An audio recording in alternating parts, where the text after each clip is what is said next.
Hello friend, मैं नीलू लोक गायिका गीत अपने यूट्यूब चैनल पे आप सभी का स्वागत करती हूँ। और मैं जा रही हूँ मस्त सुंदर एक विवाह गीत गाने। आप लोग को जरूर पसंद आएगा और मेरे वीडियो को लाइक सब्सक्राइब करना और फुल वॉच करके देखना, तभी इस वीडियो का आनंद ले पाएंगे, नहीं ले पाएंगे। राधे राधे, जय माता जी। चढ़त बैसखवा का उड़ेले लगनिया, अरे उड़ेले लगनिया, अरे बेटी मांगे मोतियन के साड़ी रे ललनवा, अरे बेटी मांगे मोतियन के साड़ी रे ललनवा।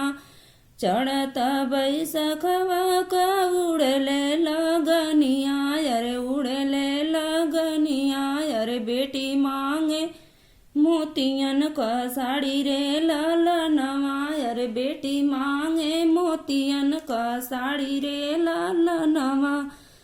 काहे गरीब घर लिहलू जनमवा, अरे लिहलू जनमवा, अरे कहाँ पैबे मोतियन साड़ी रे ललनवा, अरे कहाँ पैबे मोतियन साड़ी रे ललनवा।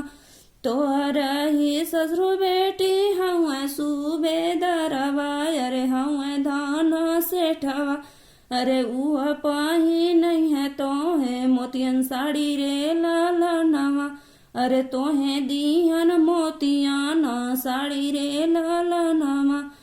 चढ़त बैसखवा का उड़ेले लगनिया, अरे उड़ेले लगनिया, अरे बेटी मांगे मोतियन साड़ी रे ललनवा, अरे बेटी मांगे मोतियन साड़ी रे ललनवा। काहे गरीब घर लिहलू जनमवा, अरे लिहलू जनमवा, अरे कहाँ पैबे मोतियन साड़ी रे ललनवा, अरे कहाँ पैबे मोतियन साड़ी रे ललनवा।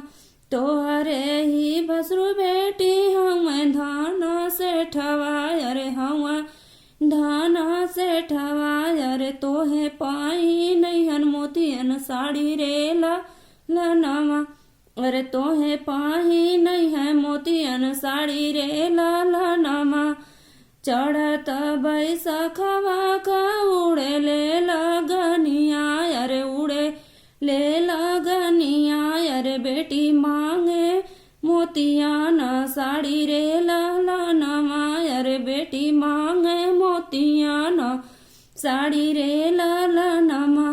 काहे गरीब घर लिहलू जनमवा, अरे लिहलू जनमवा, अरे कहाँ पैबे मोतियन साड़ी रे ललनवा, अरे कहाँ पैबे मोतियन साड़ी रे ललनवा।